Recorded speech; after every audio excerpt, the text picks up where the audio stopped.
Un hombre se esconde en el fondo de un lagar, trillando trigo en secreto. Su corazón se acelera con cada ruido distante. Sus ojos revisan constantemente si algún madianita se acerca. Esto no parece el comienzo de la historia de un gran héroe, sino más bien la de alguien dominado por el miedo. Sin embargo, así es exactamente como conocemos a Gedeón. No como un guerrero intrépido, sino como un hombre común, tratando de sobrevivir en tiempos de opresión. Cuando el ángel del Señor lo llama valiente guerrero, casi podemos imaginar a Gedeón mirando a su alrededor, buscando a quién se dirigía realmente el mensajero celestial. ¿Cómo podía llamarse valiente alguien que se escondía para trabajar? ¿Cómo el más insignificante de la familia más pequeña de la tribu más pequeña podría liderar a Israel hacia la liberación? La historia de Gedeón nos fascina porque revela cómo Dios ve más allá de las apariencias. Donde nosotros vemos fragilidad, Él ve potencial. Donde encontramos duda, Él siembra fe. Y cuando creemos que necesitamos multitudes para vencer, Él demuestra su poder utilizando solo 300 hombres para derrotar a un ejército numeroso como langostas. ¿Qué hace que la narrativa de Gedeón sea tan relevante para nosotros hoy? Tal vez porque, al igual que él, vivimos en tiempos desafiantes donde el miedo y la incertidumbre parecen reinar. Tal vez porque, como él, dudamos de nuestra capacidad cuando nos enfrentamos a obstáculos aparentemente insuperables. O porque, como Gedeón, necesitamos aprender que nuestras mayores victorias no provienen de nuestra fuerza, sino de la confianza en la dirección divina. Prepárate para un viaje fascinante que comienza en el polvo de un lagar escondido y culmina en una de las victorias militares más extraordinarias de la historia bíblica. Más aún, prepárate para descubrir cómo Dios transforma a personas comunes en instrumentos extraordinarios de su propósito. Después de la muerte de Débora y Barak, los israelitas volvieron a hacer lo malo ante los ojos del Señor. Como resultado, Dios los entregó en manos de los madianitas por 7 años. La opresión era devastadora. Los madianitas invadían como langostas, destruyendo cosechas y robando el ganado. No dejaban nada para el sustento de Israel. Desesperados, los israelitas se escondían en cuevas y montañas. Las familias abandonaban sus hogares para vivir como fugitivos en su propia tierra. Esta opresión era el resultado directo de la desobediencia espiritual. Al adorar dioses extranjeros, rompieron la alianza con el Señor. Cuando el sufrimiento se volvió insoportable, clamaron a Dios. El Señor, en su misericordia, primero envió a un profeta para recordarles: Yo los libré de Egipto y les di esta tierra. Les ordené que no temieran a los dioses de los amorreos, pero no me obedecieron. En medio de esta opresión vivía Gedeón, hijo de Joás, del clan de Abieser, de la tribu de Manasés. Vivían en Ofra, un pequeño poblado. Gedeón se consideraba el menor en la casa de su padre, quien a su vez era insignificante en su tribu. Su nombre significaba cortador o destructor, pero irónicamente, Gedeón vivía escondido de sus enemigos. Un día estaba trillando trigo en el lagar, un lugar inadecuado para esta tarea que normalmente se realizaba al aire libre. Trabajaba en secreto para que los madianitas no robaran el poco grano que había logrado cosechar. Fue en este contexto que el ángel del Señor apareció, sentándose bajo la encina en Ofra. Su saludo sorprendió a Gedeón. El Señor está contigo, hombre valiente. ¿Valiente? ¿Cómo podía ser llamado así alguien que se escondía en el fondo de un lagar?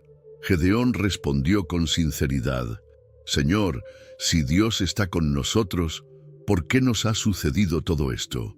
¿Dónde están las maravillas que nuestros padres nos contaron? El Señor nos ha abandonado y nos ha entregado en manos de los madianitas. El ángel no lo reprendió, sino que le dijo: Ve con esta tu fuerza y librarás a Israel de las manos de los madianitas. ¿No soy yo quien te envía? Esta respuesta revela que Dios veía como fortaleza lo que parecía debilidad. La sinceridad de Gedeón y su preocupación por el sufrimiento de su pueblo. Gedeón preguntó: ¿cómo podré liberar a Israel? Mi familia es la más pobre de Manasés, y yo soy el menor en la casa de mi padre. La respuesta divina fue clara: yo estaré contigo y derrotarás a los madianitas como si fueran un solo hombre. Dios no prometió cambiar las circunstancias, pero garantizó su presencia, lo cual era suficiente para transformar a un hombre temeroso en un libertador. Para confirmar que realmente hablaba con un mensajero divino, Gedeón pidió una señal. Si he hallado gracia ante tus ojos, dame una señal. Te ruego que esperes hasta que traiga una ofrenda. Rápidamente preparó un cabrito y panes sin levadura, una ofrenda generosa en tiempos de escasez. Al regresar, siguió las instrucciones del ángel, colocó la carne y los panes sobre una piedra y derramó el caldo. Lo que sucedió confirmó la naturaleza divina del encuentro. El ángel tocó la ofrenda con su vara y un fuego sobrenatural surgió de la piedra, consumiéndolo todo. Inmediatamente el ángel desapareció. Gedeón exclamó: ¡ay de mí! He visto al ángel del Señor cara a cara.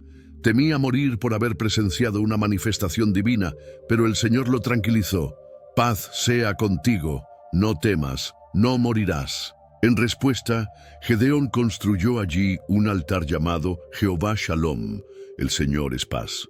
Este altar marcó el comienzo de su transformación espiritual, los primeros pasos del miedo hacia la fe. Esa misma noche, el Señor le ordenó su primera misión: derriba el altar de Baal que pertenece a tu padre y corta el poste ídolo junto a él. Construye un altar al Señor en su lugar y ofrece el segundo novillo de tu padre como holocausto, usando la madera del poste ídolo como leña. Esta orden revelaba la raíz del problema. Antes de enfrentar a los madianitas, era necesario confrontar la idolatría en la propia casa de Gedeón. La familia de Joás, como muchas en Israel, adoraba dioses paganos. La misión era arriesgada. Destruir símbolos religiosos provocaría la ira de la comunidad. Gedeón obedeció, pero con cautela. Temiendo a la familia de su padre y a los hombres de la ciudad, no lo hizo de día, sino de noche. Con 10 siervos derribó el altar, cortó el poste ídolo y construyó un altar al Señor, ofreciendo el novillo como le fue ordenado. El simbolismo era poderoso. La madera que antes representaba a un dios falso, ahora alimentaba el fuego del sacrificio al Dios verdadero. A la mañana siguiente, la ciudad descubrió el altar destruido. Al investigar, alguien informó: fue Gedeón, hijo de Joás. Furiosos, exigieron a Joás: trae a tu hijo para que muera. Él destruyó el altar de Baal. Para muchos, aquello era un sacrilegio digno de muerte. Sorprendentemente, Joás defendió a su hijo con una lógica irrefutable. ¿Acaso ustedes van a luchar por Baal? Si él es un dios, que se defienda solo. Quien luche por él morirá antes del amanecer. Si Baal es divino, que castigue al que derribó su altar. Las palabras de Joás sugieren una transformación en su propio corazón, tal vez inspirada por la valentía de su hijo. Su intervención no solo salvó a Gedeón, sino que sembró dudas entre los adoradores de Baal. Ese día, Gedeón recibió un nuevo nombre, Jerubbaal, que significa que Baal contienda con él, un recordatorio constante de que el dios falso no pudo defenderse.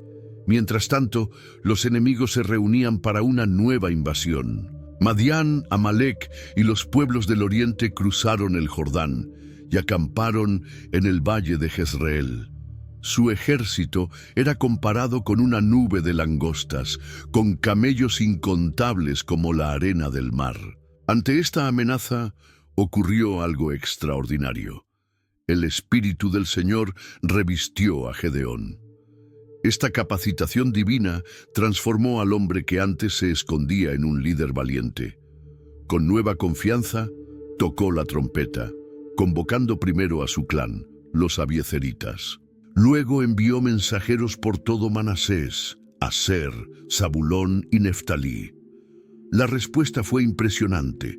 Hombres de varias tribus se reunieron bajo su liderazgo. A pesar de estar revestido del Espíritu y haber reunido un ejército considerable, Gedeón aún buscó confirmación divina. «Si vas a librar a Israel por mi mano, dame una señal. Colocaré un vellón de lana en la era. Si el rocío cae solo sobre el vellón, mientras la tierra alrededor permanece seca, sabré que realmente me has elegido». A la mañana siguiente, el vellón estaba empapado. Pudo llenar una copa con el agua exprimida de él, mientras que el suelo seguía seco. Para eliminar cualquier duda, pidió una segunda señal. «No te enojes conmigo, Señor. Te pido que esta vez el vellón quede seco y la tierra alrededor se humedezca». Nuevamente, Dios respondió a su petición. Estos signos demuestran la paciencia divina ante nuestras inseguridades. Dios entendió que Gedeón no pedía por incredulidad, sino por responsabilidad. Estaba a punto de liderar hombres en una batalla peligrosa y necesitaba estar completamente seguro de la voluntad divina. A la mañana siguiente de las señales con el vellón, Gedeón y toda la gente que estaba con él acamparon junto a la fuente de Jarod. El campamento madianita estaba al norte, en el valle, cerca de la colina de More. El ejército de Gedeón contaba con 32. 0 hombres, un número considerable, pero aún muy inferior al de los madianitas, quienes se esparcían por el valle como langostas en multitud. Entonces el Señor le dijo algo que debió dejar a Gedeón perplejo. «El pueblo que está contigo es demasiado numeroso para que yo entregue a los madianitas en sus manos. No sea que Israel se gloríe contra mí, diciendo, mi propia mano me ha salvado». Era exactamente lo contrario de lo que cualquier estratega militar esperaría escuchar. Cuando se enfrenta a un ejército superior, se buscan más soldados, no menos. Pero los planes de Dios seguían una lógica diferente. El Señor instruyó a Gedeón: «Ahora proclama al pueblo, todo aquel que tenga miedo y sea tímido, que regrese de inmediato a las montañas de Galaad». Esta orden revelaba la sabiduría divina. Un ejército con soldados inseguros y temerosos sería un peligro para sí mismo. El miedo es contagioso en la batalla y puede transformar una simple retirada en una estampida incontrolable. El resultado de esta primera selección fue impresionante. 22. Y 0 hombres regresaron a sus casas, mientras que solo 10,000 permanecieron. Más de 2/3 del ejército admitieron abiertamente su miedo. Esta reducción drástica exponía la fragilidad humana de un pueblo que había sufrido años de opresión. Muchos llegaron por emoción inicial, pero no estaban realmente preparados para arriesgar sus vidas. La lección espiritual aquí es profunda. Dios no depende de los números. No necesita grandes multitudes para cumplir sus propósitos. De hecho, a menudo elige trabajar con unos pocos, para que quede claro que la victoria proviene de Él y no del poder humano. Como escribiría más tarde el profeta Zacarías: «No con ejército ni con fuerza, sino con mi espíritu, dice el Señor de los ejércitos». Esta reducción también enseña sobre la humildad necesaria para participar en los planes divinos. Dios quería asegurarse de que después de la victoria, Israel no se jactara de su propia fuerza, olvidando quién realmente los había liberado. La tendencia humana de atribuirse el mérito por las bendiciones divinas debía ser confrontada desde el principio. Aun con esta drástica reducción, el Señor dijo a Gedeón: «Todavía son demasiados, hazlos descender al agua y allí los probaré por ti». Esta segunda selección sería aún más rigurosa y reveladora que la primera. Gedeón llevó a los 10, 000 hombres restantes hasta un arroyo. Allí el Señor le dio instrucciones específicas. A cualquiera que beba el agua con la lengua como un perro, lo pondrás aparte. También a todo aquel que se arrodille para beber directamente del agua. Esta sería una forma de separar a los vigilantes de los desprevenidos. El resultado de esta prueba fue aún más sorprendente que el de la primera. Solo 300 hombres llevaron el agua a la boca con la mano y lamieron, manteniéndose alertas y observando el entorno. Los otros 9.700 se arrodillaron completamente para beber directamente con la boca en el arroyo, volviéndose vulnerables a un ataque sorpresa. Entonces el Señor le dijo a Gedeón: «Con estos 300 hombres que lamieron el agua, yo os libraré y entregaré a los madianitas en tus manos. Por tanto, que todos los demás regresen a sus casas». La reducción ahora era dramática. De un ejército inicial de 32.000 hombres a solo 300, una reducción de más del 99%. Este examen revelaba cualidades esenciales para la batalla espiritual: vigilancia y preparación. Los que bebieron lamiendo el agua demostraron estar constantemente atentos, listos para reaccionar rápidamente ante cualquier amenaza. No se dejaron dominar por la sed hasta el punto de volverse descuidados. En contraste, los que se arrodillaron pensaban solo en satisfacer su necesidad inmediata, olvidando temporalmente el peligro que los rodeaba. La elección divina de estos 300 hombres demuestra que Dios valora la calidad por encima de la cantidad. Prefiere pocos vigilantes a muchos distraídos. Con este pequeño grupo, el Señor llevaría a cabo uno de los mayores milagros militares en la historia de Israel para que nadie pudiera dudar del origen divino de la victoria. Con solo 300 hombres para enfrentarse a un ejército innumerable, no es sorprendente que Gedeón todavía sintiera miedo. El Señor, conociendo su corazón, le ofreció una confirmación adicional: «Levántate y baja al campamento, porque lo he entregado en tus manos. Pero si aún temes descender, baja con tu criado Purá al campamento y escucha lo que dicen. Entonces tus manos se fortalecerán y descenderás al campamento». Esta orden revelaba tanto la comprensión divina como la pedagogía celestial. Dios no reprendió a Gedeón por su miedo persistente, sino que le proporcionó lo que necesitaba para fortalecer su fe. Le permitió llevar a su siervo Purá como compañía, reconociendo el consuelo que brinda no enfrentar solo situaciones amenazantes. En la oscuridad de la noche, Gedeón y Purá descendieron sigilosamente hasta el borde del campamento enemigo. El texto bíblico describe la inmensidad impresionante del ejército. Los madianitas, los amalecitas y todos los hijos del oriente yacían en el valle, tan numerosos como langostas, y sus camellos eran innumerables como la arena a la orilla del mar. Ante esta visión, el miedo de Gedeón era comprensible. Al acercarse, escucharon a 2 soldados conversando. Uno de ellos contaba a su compañero un sueño que había tenido. «He aquí que tuve un sueño. Un pan de cebada rodaba por el campamento de Madián.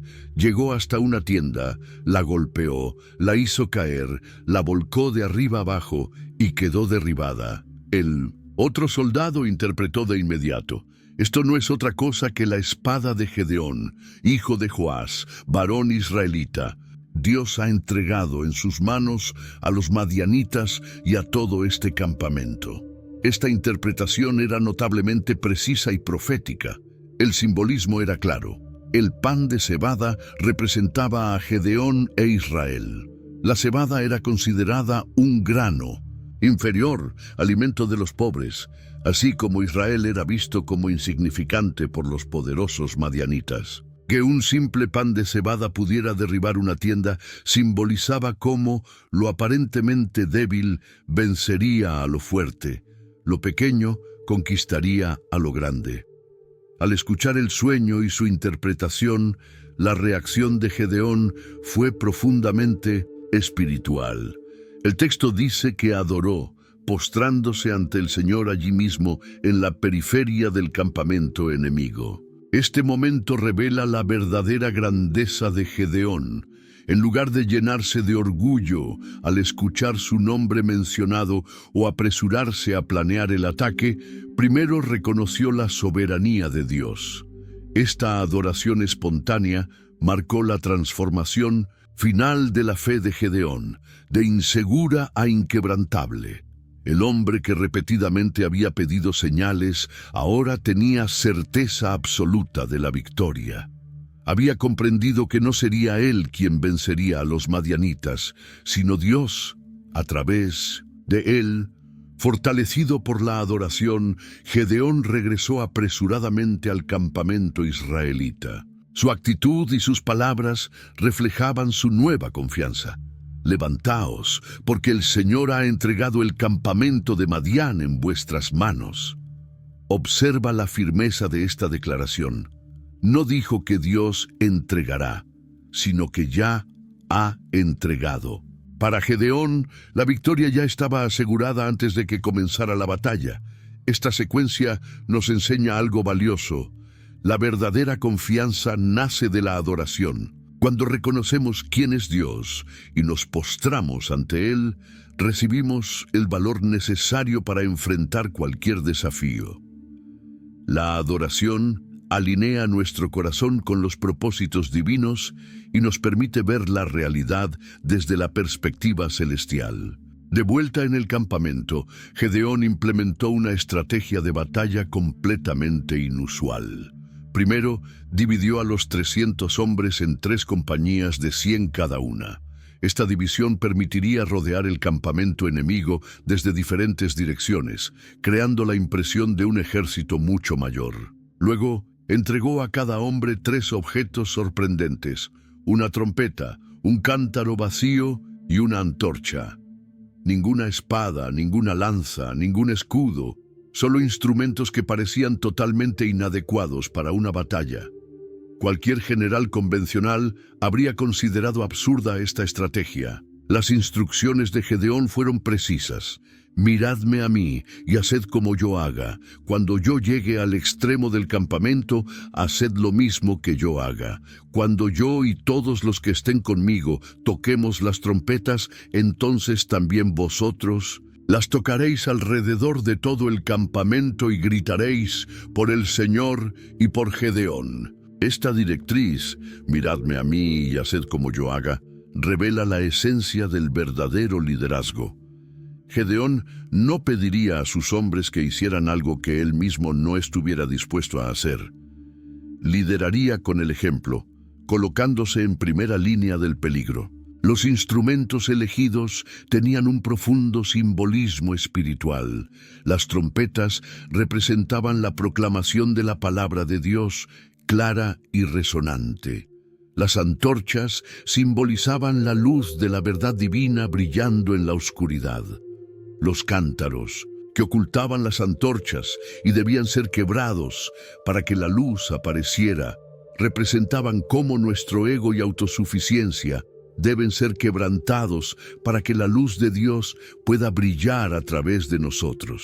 Toda la estrategia tenía un objetivo claro: crear confusión y pánico en el campamento enemigo. El sonido repentino de 300 trompetas, el resplandor de 300 antorchas apareciendo simultáneamente y el grito de guerra unificado darían la impresión de un ataque masivo, cuando en realidad solo eran 300 hombres sin armas convencionales.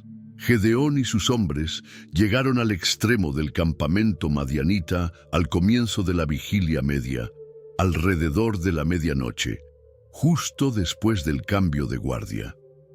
Este momento fue elegido estratégicamente. Los nuevos guardias estarían alerta, pero los demás soldados estarían en su sueño más profundo, y cualquier confusión se vería maximizada por la oscuridad de la noche. Los israelitas se posicionaron estratégicamente alrededor del inmenso campamento. Aunque eran pocos, su disposición en 3 grupos les permitió rodear el perímetro, dando la impresión de ser un ejército mucho más grande. A la señal de Gedeón ocurrió algo extraordinario. Los 300 hombres tocaron las trompetas simultáneamente y rompieron los cántaros que llevaban en las manos, revelando las antorchas encendidas. El impacto visual y sonoro debió de ser impresionante. El silencio de la noche fue súbitamente interrumpido por el sonido de las trompetas, el estallido de cientos de cántaros y el resplandor repentino de las antorchas por todos lados. Mientras sostenían las antorchas en la mano izquierda y las trompetas en la derecha, gritaban: «¡La espada del Señor y de Gedeón!». Este grito de guerra era significativo, pues ponía primero el nombre del Señor, reconociendo la verdadera fuente del poder, pero incluía el nombre de Gedeón como el instrumento humano elegido por Dios para la liberación. La reacción en el campamento madianita fue de total pánico. La Biblia describe que el Señor hizo que la espada de cada uno se volviera contra su compañero en todo el campamento.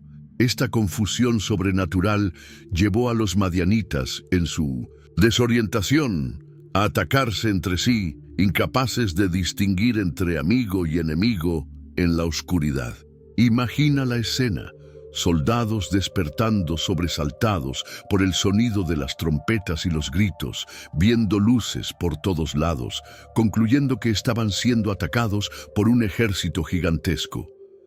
En medio del caos y el miedo, empuñaban sus armas contra cualquier sombra en movimiento, hiriendo o matando muchas veces a sus propios compañeros. El resultado fue una huida desordenada.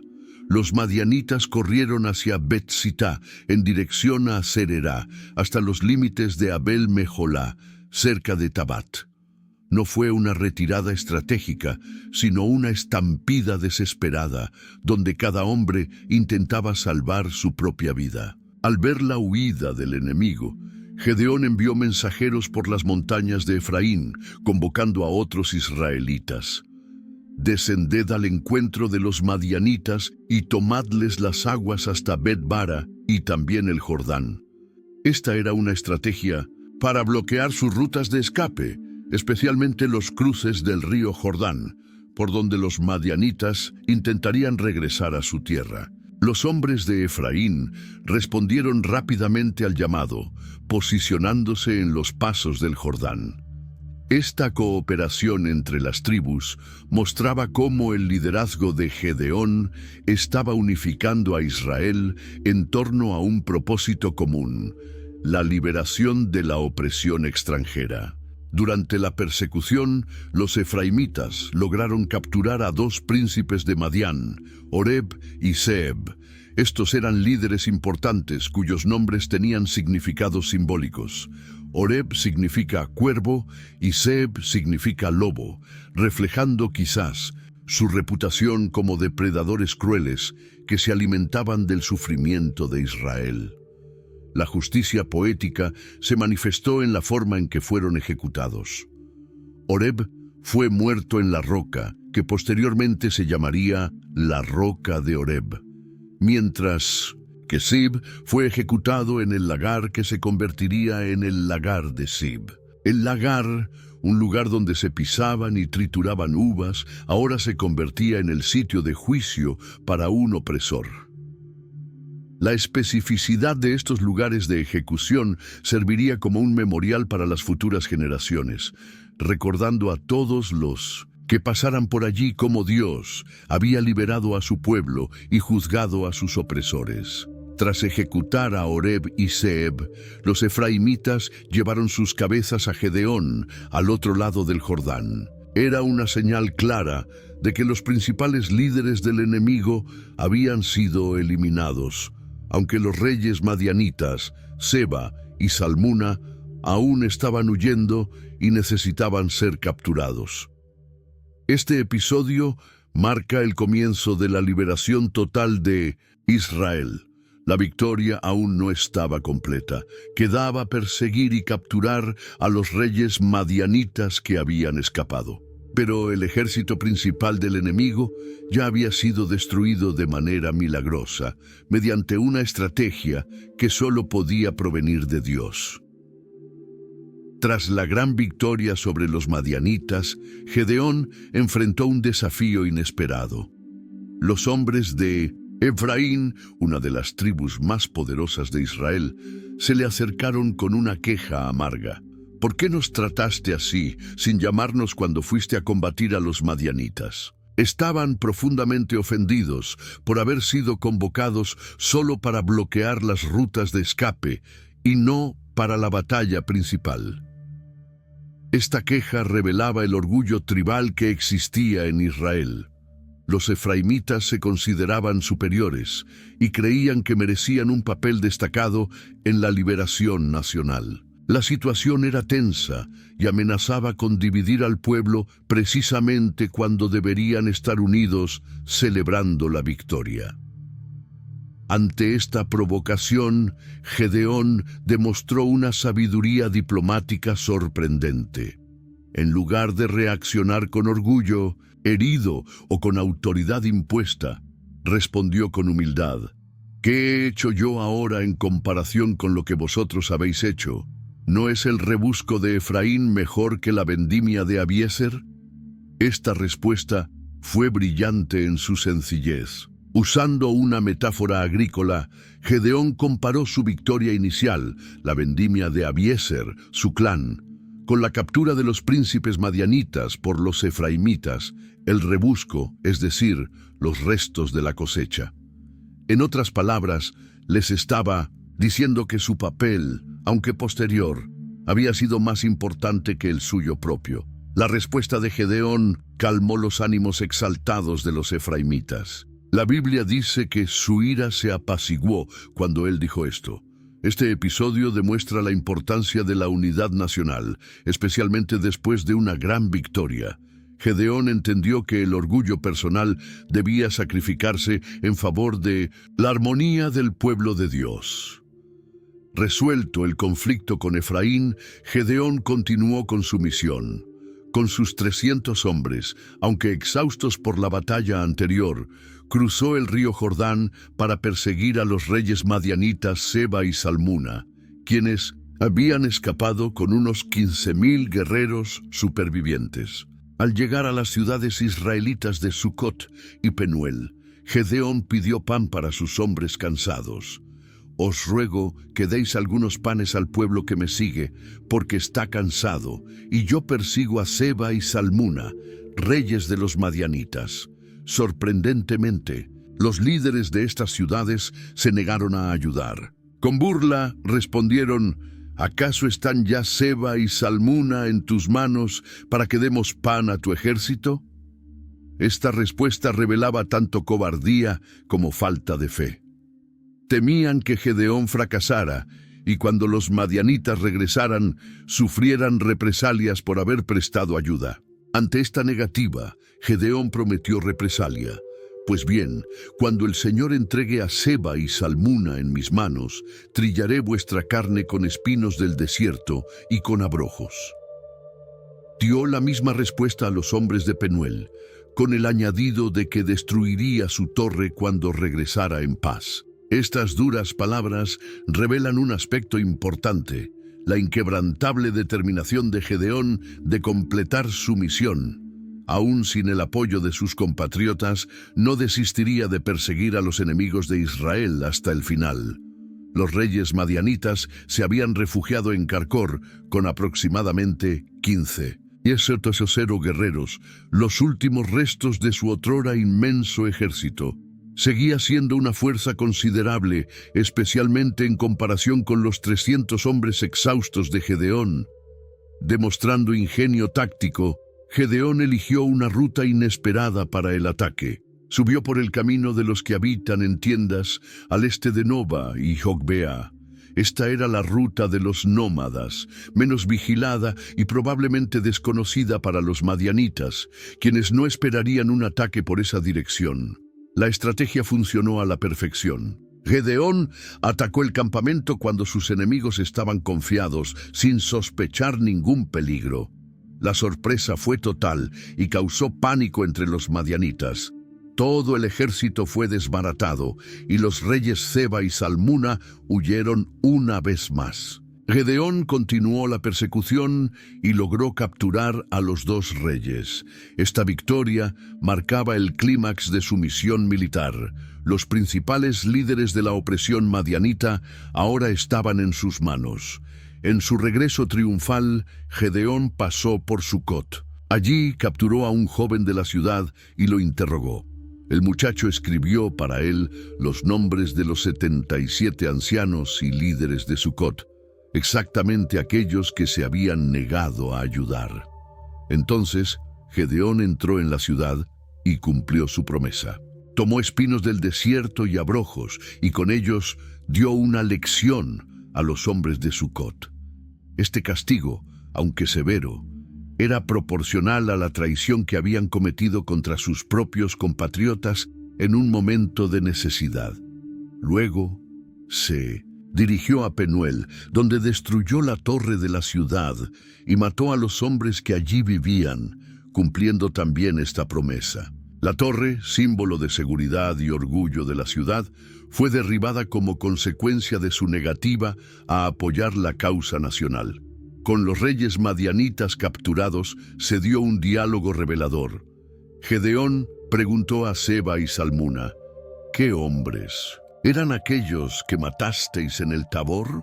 Ellos respondieron: eran como tú, cada uno parecía hijo de rey. Esta respuesta reveló algo que Gedeón desconocía o solo sospechaba. Los madianitas habían matado a sus hermanos en el monte Tabor. Lo que había comenzado como una misión nacional de liberación ahora adquiría un elemento personal de justicia familiar. Gedeón declaró: eran mis hermanos, hijos de mi madre. Vive el Señor, que si los hubierais dejado con vida, yo no os mataría. Esta declaración muestra que la ejecución de los reyes no solo sería por su opresión contra Israel, sino también por un crimen específico contra la familia de Gedeón. Entonces Gedeón ordenó a su primogénito, Jeter: levántate y mátalos. Era una prueba para el joven, quizás una iniciación en la responsabilidad del liderazgo. Sin embargo, el muchacho dudó y no desenvainó su espada, porque tenía miedo, pues aún era joven. Viendo la vacilación de su hijo, Gedeón asumió personalmente la responsabilidad y mató a los dos reyes.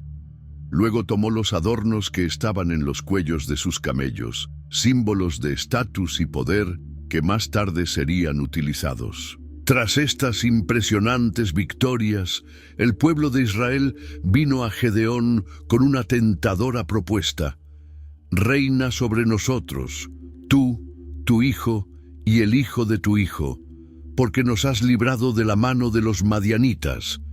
Le ofrecían a Gedeón no solo el trono, sino una dinastía hereditaria, el establecimiento de la monarquía en Israel. La respuesta de Gedeón demostró sabiduría espiritual.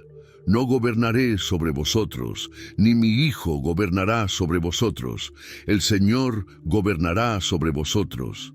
Esta respuesta reconocía la teocracia, el gobierno directo de Dios, como el sistema divinamente ordenado para Israel en ese momento.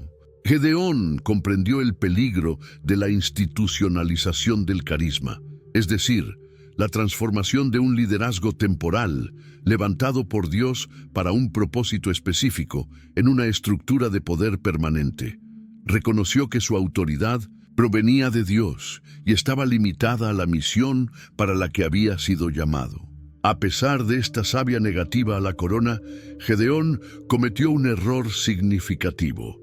Pidió al pueblo una contribución del botín, un pendiente de oro por cada uno. El pueblo accedió gustoso, extendiendo un manto donde cada uno arrojó sus pendientes de oro.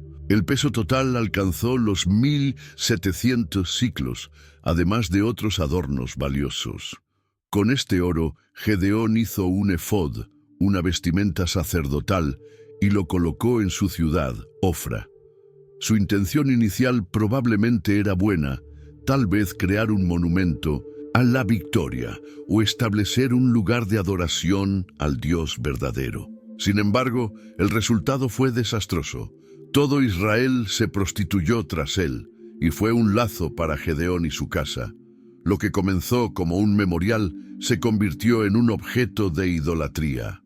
El pueblo, inclinado a la adoración visible y tangible, comenzó a venerar el efod en lugar del Dios invisible que les había dado la victoria.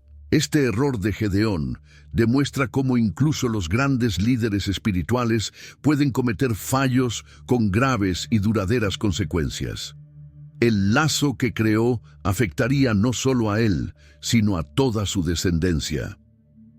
A pesar de este tropiezo, el impacto general del liderazgo de Gedeón fue positivo. La tierra tuvo paz durante 40 años en su vida. Madián fue derrotado tan completamente que no volvió a levantar cabeza. Y durante un tiempo, Israel vivió en seguridad. Gedeón regresó a su casa y vivió hasta una edad avanzada. Sin embargo, su vida personal era compleja. Tuvo muchas esposas que le dieron 70 hijos. Además, su concubina que vivía en Siquem le dio un hijo llamado Abimelec, cuyo nombre significa «mi padre es rey», una contradicción con la negativa pública de Gedeón a aceptar la realeza. Cuando murió, Gedeón fue sepultado en la tumba de su padre Joás, en Ofra de los Abieseritas, dejando un legado mixto de grandes victorias espirituales y fallas humanas. Trágicamente, tras la muerte de Gedeón, los israelitas rápidamente olvidaron al Señor y volvieron a la idolatría. Volvieron a prostituirse tras los Baales y pusieron a Baal Berit por su Dios. Esta rápida apostasía demuestra que no había ocurrido una verdadera transformación espiritual en el corazón del pueblo. Además de olvidar a Dios, también se olvidaron de Jerobaal, es decir, de Gedeón y de todo el bien que había hecho a Israel. La ingratitud hacia su libertador humano reflejaba la misma ingratitud hacia el libertador divino. Esta apostasía prepararía el terreno para la trágica historia de Abimelec, hijo de Gedeón, con la concubina de Siquem. Aprovechándose del vacío de liderazgo y del olvido de los hechos de su padre, Abimelec asesinaría a 69 de sus medio hermanos y establecería un breve y sangriento reinado, cosechando las semillas de la contradicción que Gedeón había sembrado. La historia de Gedeón ofrece lecciones atemporales sobre liderazgo y fe. Vemos la increíble transformación de un hombre temeroso, escondido en un lagar, en un valiente guerrero que liberó a su nación. Esta transformación ilustra cómo Dios desarrolla líderes no instantáneamente, sino a través de un proceso gradual de obediencia y crecimiento en la fe. El camino de Gedeón demuestra la importancia de la dependencia de Dios frente a la autoconfianza. Sus mayores victorias vinieron cuando siguió las instrucciones divinas, incluso cuando parecían ilógicas. Sus fracasos ocurrieron cuando actuó por iniciativa propia, sin buscar la guía de Dios. Su historia también revela la vulnerabilidad humana, incluso después de grandes victorias espirituales. El efod que se convirtió en un lazo muestra lo fácil que es tropezar después de momentos de triunfo, cuando la vigilancia disminuye. A pesar de sus fallas, Gedeón es mencionado en el Salón de la Fe en Hebreos 11, junto con otros grandes héroes de la fe.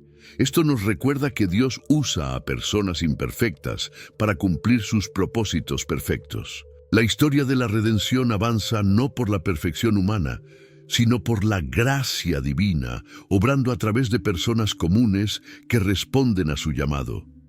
Y tú, querido espectador, ¿qué lecciones tomas de esta historia para tu propia vida? Tal vez también te sientas inadecuado o inseguro ante los desafíos. Recuerda, Dios ve en ti un potencial que quizás ni siquiera tú mismo logras ver. Si esta reflexión bíblica tocó tu corazón, ayúdanos a difundir estas verdades eternas. Suscríbete a nuestro canal, activa las notificaciones y comparte este video con amigos y familiares que necesitan escuchar este mensaje de esperanza y valentía. Con cada compartir, te conviertes en un instrumento para que la palabra de Dios alcance más vidas. Nos vemos en el próximo estudio bíblico. Que el Señor bendiga tu caminar en la fe